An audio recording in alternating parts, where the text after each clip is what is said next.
ਸਤਿ ਸ੍ਰੀ ਅਕਾਲ ਜੀ। ਸਤਿ ਸ੍ਰੀ ਅਕਾਲ ਜੀ। ਵਾਹਿਗੁਰੂ ਜੀ ਕਾ ਖਾਲਸਾ, ਵਾਹਿਗੁਰੂ ਜੀ ਕੀ ਫਤਿਹ। ਇਹ ਗੁਰਦੁਆਰਾ ਮੰਜੀ ਸਾਹਿਬ ਲਾਖਣ ਮਾਜਰਾ ਪਾਤਸ਼ਾਹੀ ਨੌਵੀਂ ਵਿਖੇ ਸਥਿਤ ਹੈ। ਜਦੋਂ ਔਰੰਗਜ਼ੇਬ ਸਵਾ ਮਣ ਜਨੇਊ ਤਰਵਾ ਕੇ ਰੋਜ਼ ਰੋਟੀ ਖਾਂਦਾ ਸੀ, ਉਸ ਵੇਲੇ ਗੁਰੂ ਤੇਗ ਬਹਾਦਰ ਸਾਹਿਬ ਪਰਿਵਾਰ ਸਮੇਤ ਅਨੰਦਪੁਰ ਸਾਹਿਬ ਬਿਰਾਜਮਾਨ ਸਨ। ਉਹਨਾਂ ਕੋਲ ਕਸ਼ਮੀਰੀ ਪੰਡਤ ਫਰਿਆਦ ਲੈ ਕੇ ਆਏ ਕਿ ਪਾਤਸ਼ਾਹ ਸਾਡਾ ਹਿੰਦੂ ਧਰਮ ਬਚਾਓ। ਉਹਨਾਂ ਦੀ ਫਰਿਆਦ ਸੁਣੀ। ਉਸ ਵੇਲੇ ਗੋਬਿੰਦ ਰਾਏ ਮਹਾਰਾਜ ਦੀ ਉਮਰ ਕੇਵਲ 9 ਸਾਲ ਸੀ। ਉਹਨਾਂ ਨੇ ਪੁੱਛਿਆ, ਪਿਤਾ ਜੀ ਕੀ ਗੱਲ ਹੈ, ਇਹ ਕਿਉਂ ਆਏ ਨੇ? ਅੱਗੋਂ ਗੁਰੂ ਤੇਗ ਬਹਾਦਰ ਸਾਹਿਬ ਨੇ ਉੱਤਰ ਦਿੱਤਾ ਕਿ ਔਰੰਗਜ਼ੇਬ ਸਵਾ ਮਣ ਜਨੇਊ ਤਰਵਾ ਕੇ ਰੋਜ਼ ਰੋਟੀ ਖਾਂਦਾ ਹੈ, ਸਾਡਾ ਹਿੰਦੂ ਧਰਮ ਬਚਾਓ। ਜਦੋਂ ਇਹ ਗੱਲ ਗੋਬਿੰਦ ਰਾਏ ਜੀ ਨੇ ਸੁਣੀ ਤਾਂ ਕਹਿਣ ਲੱਗੇ, ਪਿਤਾ ਜੀ ਆਪ ਤੋਂ ਵੱਧ ਕੇ ਹੋਰ ਕੌਣ ਹੋ ਸਕਦਾ ਹੈ ਜਿਹੜਾ ਹਿੰਦੂ ਧਰਮ ਬਚਾਵੇ। ਉਹਨਾਂ ਦਾ ਹੁਕਮ ਮੰਨ ਕੇ ਗੁਰੂ ਤੇਗ ਬਹਾਦਰ ਸਾਹਿਬ ਨੇ ਆਪਣੇ 5 ਸੇਵਾਦਾਰ ਨਾਲ ਲਏ। ਭਾਈ ਮਤੀ ਦਾਸ, ਭਾਈ ਸਤੀ ਦਾਸ, ਭਾਈ ਦਿਆਲਾ, ਭਾਈ ਮਨੀ ਸਿੰਘ ਤੇ ਭਾਈ ਤਾਰੂ ਜੀ। ਪਹਿਲਾ ਸਟਾਪ ਉਹਨਾਂ ਨੇ ਕੀਰਤਪੁਰ ਸਾਹਿਬ ਕੀਤਾ। ਇਸ ਤਰ੍ਹਾਂ ਆਗਰੇ ਤੱਕ ਉਹਨਾਂ ਦੇ 24 ਸਟਾਪ ਨੇ, ਜਿਨ੍ਹਾਂ ਚੋਂ 19ਵਾਂ ਸਟਾਪ ਗੁਰਦੁਆਰਾ ਮੰਜੀ ਸਾਹਿਬ ਪਾਤਸ਼ਾਹੀ ਨੌਵੀਂ ਲਾਖਣ ਮਾਜਰਾ ਹੈ। ਇੱਥੇ ਸਤਿਗੁਰ 13 ਦਿਨ ਰਹੇ ਨੇ। ਇੱਥੋਂ ਦੇ ਲੋਕਾਂ ਨੂੰ ਉਪਦੇਸ਼ ਕੀਤਾ ਹੈ ਕਿ ਕਿਧਰੇ ਡਰ ਕੇ ਮੁਸਲਮਾਨ ਨਾ ਬਣ ਜਾਣ। ਇੱਥੇ 13 ਦਿਨ ਰਹਿ ਕੇ ਫਿਰ ਰੋਹਤਕ ਗਏ ਨੇ ਬੰਗਲਾ ਸਾਹਿਬ, ਉੱਥੇ 3 ਦਿਨ ਰਹੇ ਨੇ। ਉਸ ਤੋਂ ਬਾਅਦ ਸਿੱਧੇ ਆਗਰੇ ਪਹੁੰਚੇ ਨੇ। ਆਗਰੇ ਪਹੁੰਚ ਕੇ ਜਿੱਥੇ ਅੱਜ ਗੁਰੂ ਕੇ ਤਾਲ ਜੀ ਦਾ ਗੁਰਦੁਆਰਾ ਸਾਹਿਬ ਬਣਿਆ ਹੋਇਆ ਹੈ, ਉੱਥੇ ਬਹੁਤ ਪੁਰਾਣਾ ਜੰਗਲ ਹੋਇਆ ਕਰਦਾ ਸੀ। ਉੱਥੇ ਜਾ ਕੇ ਉਹਨਾਂ ਨੇ 5 ਸਿੰਘਾਂ ਸਮੇਤ ਡੇਰੇ ਲਾਏ ਤੇ ਔਰੰਗਜ਼ੇਬ ਪਹਿਲਾਂ ਇਸ ਤਾਕ ਵਿੱਚ ਸੀ ਕਿ ਇਹਨਾਂ ਦੀ ਗ੍ਰਿਫਤਾਰੀ ਕਿਸ ਤਰੀਕੇ ਨਾਲ ਕੀਤੀ ਜਾਵੇ। ਤਾਂ ਗੁਰੂ ਸਾਹਿਬ ਨੇ ਇੱਕ ਉੱਥੇ ਆ ਜਿਹੜੀ ਭੇਡਾਂ ਚਰਾਉਣ ਵਾਲਾ ਭੇਡਾਂ ਚਰਾ ਰਿਹਾ ਸੀ ਤੇ ਉਹਦੀ ਲੜਕੀ ਦਾ ਵਿਆਹ ਸੀ। ਤਾਂ ਗੁਰੂ ਸਾਹਿਬ ਜਾਣੀ ਜਾਣ ਸਨ, ਸਾਡੀ ਗ੍ਰਿਫਤਾਰੀ ਵੀ ਹੋ ਜਾਏਗੀ ਤੇ ਲੜਕੀ ਦਾ ਵਿਆਹ ਵੀ ਹੋ ਜਾਏਗਾ। ਉਹਨਾਂ ਨੇ ਇੱਕ ਕੀਮਤੀ ਦੁਸ਼ਾਲਾ, ਸੋਨੇ ਦੀ ਅੰਗੂਠੀ ਉਹ ਦਿੱਤੀ ਜਾ ਬਈ ਆਪਣਾ ਵੇਚ ਕੇ ਕਾਰਜ ਕਰ ਲੈ। ਜਦੋਂ ਉਹ ਸ਼ਹਿਰ ਵਿੱਚ ਗਿਆ, ਇੱਕ ਸੁਨਿਆਰੇ ਨੂੰ ਇਹ ਚੀਜ਼ਾਂ ਵੇਚੀਆਂ ਤੇ ਸੁਨਿਆਰੇ ਨੇ ਇਹ ਚੀਜ਼ਾਂ ਵੇਖਦਿਆਂ ਹੀ ਕਿਹਾ, ਇਹ ਆਮ ਆਦਮੀ ਦੀਆਂ ਚੀਜ਼ਾਂ ਨਹੀਂ, ਕਿਸੇ ਰਾਜੇ ਮਹਾਰਾਜੇ ਦੀਆਂ ਨੇ। ਉਸ ਤੋਂ ਬਾਅਦ ਉਹ ਔਰੰਗਜ਼ੇਬ ਕੋਲ ਗਿਆ, ਉਹਨੂੰ ਦਿਖਾਈਆਂ। ਉਹਨੇ ਵੀ ਇਹੀ ਗੱਲ ਕਹੀ ਕਿ ਆਮ ਆਦਮੀ ਦੀਆਂ ਚੀਜ਼ਾਂ ਨਹੀਂ, ਕਿਸੇ ਰਾਜੇ ਮਹਾਰਾਜੇ ਦੀਆਂ ਨੇ। ਫਿਰ ਉਹ ਉਸ ਜੰਗਲ ਵਿੱਚ ਆਏ। ਔਰੰਗਜ਼ੇਬ ਨੇ ਆਪਣੇ ਅਹਿਲਕਾਰ, ਜਿਹਨੂੰ ਅਸੀਂ ਸੇਵਾਦਾਰ ਕਹਿੰਦੇ ਆ, ਸੁਨਿਆਰੇ ਦੇ ਨਾਲ ਭੇਜੇ, ਜਾ ਕੇ ਪਤਾ ਲਗਾਓ ਇਹ ਕੌਣ ਹੈ ਚੀਜ਼ਾਂ ਵੇਚਣ ਵਾਲਾ। ਜਦੋਂ ਉਸ ਜੰਗਲ ਵਿੱਚ ਪੁੱਜੇ ਤਾਂ ਉਸ ਆਜੜੀ ਨੂੰ ਪੁੱਛਿਆ, ਇਹ ਚੀਜ਼ਾਂ ਤੈਨੂੰ ਕਿਹਨੇ ਦਿੱਤੀਆਂ ਸਨ? ਉਹਨੇ ਸਾਹਮਣੇ ਇਸ਼ਾਰਾ ਕੀਤਾ ਕਿ ਇਹ ਚੀਜ਼ਾਂ ਜਿਹੜੀਆਂ ਨੇ ਸਾਨੂੰ ਉਹ। ਜਦੋਂ ਉਹ ਉੱਥੇ ਉਹਨਾਂ ਕੋਲ ਪੁੱਜੇ, ਅਹਿਲਕਾਰਾਂ ਨੇ ਪੁੱਛਿਆ, ਤੁਸੀਂ ਕੌਣ ਹੋ? ਉਹਨਾਂ ਨੇ ਕਿਹਾ, ਸੀ ਗੁਰੂ ਤੇਗ ਬਹਾਦਰ ਸਾਹਿਬ। ਉੱਥੇ ਹੀ 5 ਸਿੰਘਾਂ ਸਮੇਤ ਉਹਨਾਂ ਦੀ ਗ੍ਰਿਫਤਾਰੀ ਹੋ ਗਈ। ਉਹਨਾਂ ਨੂੰ ਗ੍ਰਿਫਤਾਰ ਕਰਕੇ ਦਿੱਲੀ ਚਾਂਦਨੀ ਚੌਂਕ ਲਿਆਂਦਾ ਗਿਆ। ਪਹਿਲੇ ਵਾਰੀ ਸਿਰ 5 ਸਿੰਘਾਂ ਨੂੰ ਪੁੱਛਿਆ ਗਿਆ, ਜਾਂ ਤੇ ਦੀਨ ਕਬੂਲ ਕਰੋ ਜਾਂ ਸ਼ਹਾਦਤ ਦੇਣ ਵਾਸਤੇ ਤਿਆਰ ਹੋ ਜਾਓ। ਉਹਨਾਂ ਸਾਰਿਆਂ ਨੇ ਇਹੀ ਉੱਤਰ ਦਿੱਤਾ, ਅਸੀਂ ਦੀਨ ਕਬੂਲ ਨਹੀਂ ਕਰਾਂਗੇ, ਅਸੀਂ ਸ਼ਹਾਦਤ ਦੇਣ ਵਾਸਤੇ ਤਿਆਰ ਹਾਂ। ਕਿਸੇ ਨੂੰ ਆਰੇ ਦੇ ਨਾਲ ਚੀਰਿਆ ਗਿਆ, ਕਿਸੇ ਨੂੰ ਉਬਲਦੀ ਦੇਗ ਵਿੱਚ ਉਬਾਲਿਆ ਗਿਆ, ਕਿਸੇ ਨੂੰ ਰੂਈ ਦੇ ਵਿੱਚ ਲਪੇਟ ਕੇ ਸਾੜਿਆ ਗਿਆ, ਕਿਸੇ ਦਾ ਬੰਦ ਕਟਾਇਆ ਗਿਆ, ਕਿਸੇ ਦੀ ਖੋਪੜੀ ਉਤਾਰੀ ਗਈ। ਇਸ ਤਰ੍ਹਾਂ ਉਹਨਾਂ ਨੂੰ ਸ਼ਹੀਦ ਕਰ ਦਿੱਤਾ, ਸ਼ਹੀਦੀਆਂ ਪਾ ਗਏ।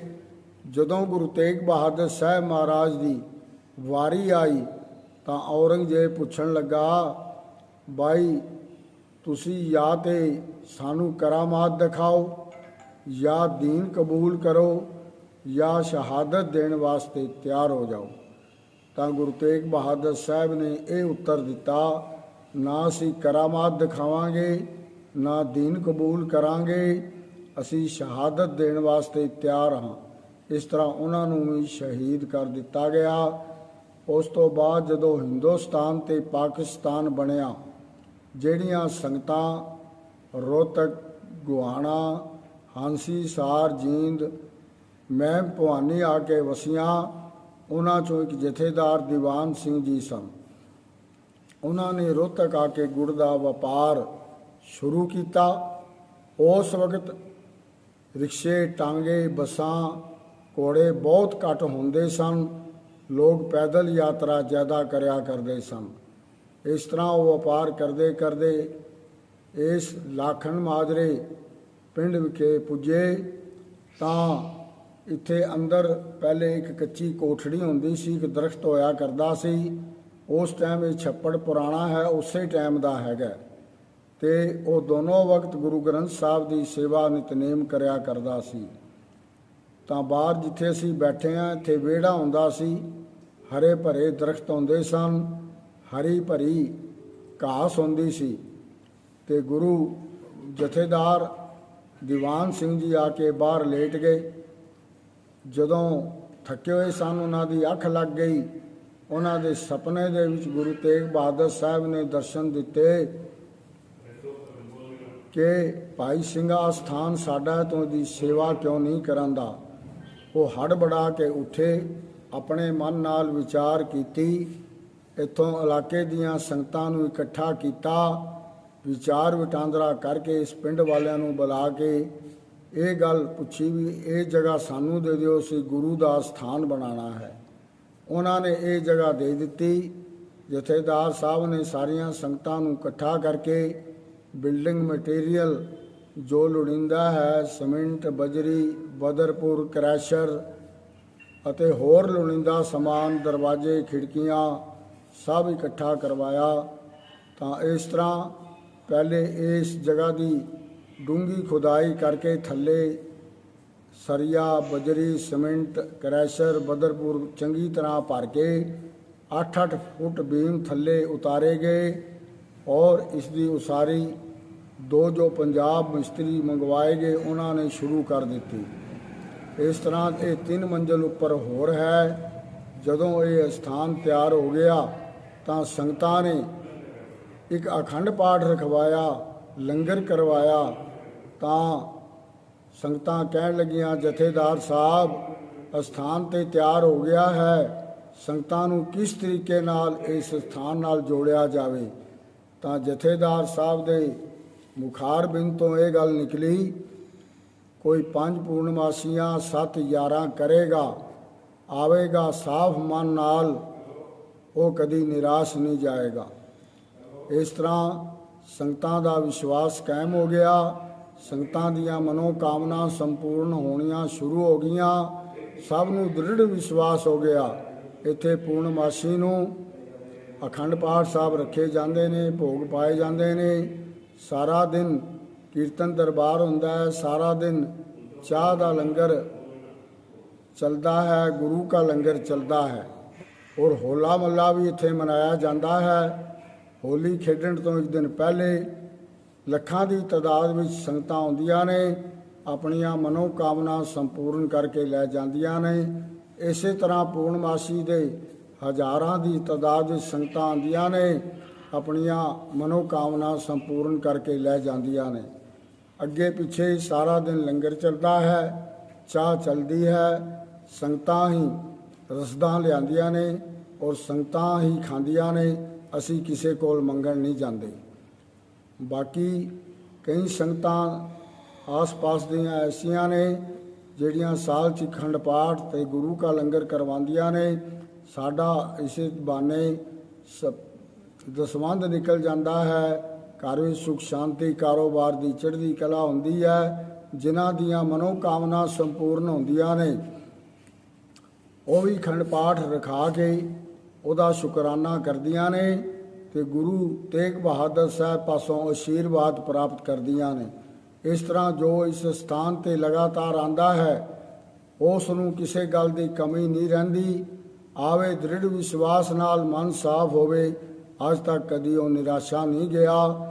ਇਹ ਹੈ ਇੱਥੋਂ ਦਾ ਇਤਿਹਾਸ ਜਿਹੜਾ ਆਂਦਾ ਰਹੇਗਾ, ਗੁਰੂ ਕੋਲ ਝੋਲੀਆਂ ਭਰ ਕੇ ਲੈ ਜਾਂਦਾ ਰਹੇਗਾ।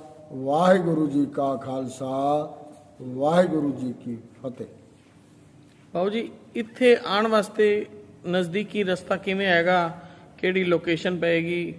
ਬਾਹਰ ਦੀ ਸੰਗਤ ਨੇ ਆਉਣਾ ਹੋਵੇ ਤਾਂ ਇੱਥੇ ਆਲਵਣ ਤੋਂ ਸੰਗਤ ਆਂਦੀ ਹੈ। ਅਗਰ ਚੰਡੀਗੜ੍ਹ ਅੰਬਾਲੇ ਵਾਲੇ ਪਾਸੋਂ ਆਉਣਾ ਪਵੇ ਤਾਂ ਪਹਿਲੇ ਪਾਣੀਪਤ, ਫਿਰ ਗੁਹਾਣਾ, ਫਿਰ ਲਾਖਣ ਮਾਜਰੇ ਆਉਣਾ ਪੈਂਦਾ ਹੈ।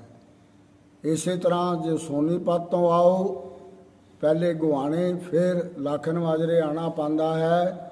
ਦਿੱਲੀ ਤੋਂ ਆਓ, ਪਹਿਲੇ ਬਹਾਦਰਗੜ੍ਹ, ਫਿਰ ਰੋਹਤਕ ਔਰ ਫਿਰ ਜੀਂਦ ਰੋਡ ਤੇ ਪੈ ਕੇ ਲਾਖਣ ਮਾਜਰੇ, ਉੱਥੋਂ 18 ਕਿਲੋਮੀਟਰ ਹੈ ਰੋਹਤਕ ਤੋਂ, ਇੱਥੇ ਆਇਆ ਜਾਂਦਾ ਹੈ। ਇੱਥੇ ਆਲਵੜ ਤੋਂ ਆਸੋਂ ਪਾਸੋਂ ਦਿੱਲੀ, ਬੰਬੇ, ਕਲਕੱਤੇ, MP, UP, CP, Rajasthan, Himachal, Punjab, ਹਰਿਆਣੇ ਦੀਆਂ ਸੰਗਤਾਂ ਦਰਸ਼ਨ ਕਰਕੇ ਨਿਹਾਲ ਹੁੰਦੀਆਂ ਨੇ ਔਰ ਆਪਣੇ ਜਨਮ ਨੂੰ ਸਫਲ ਕਰਦੀਆਂ ਨੇ।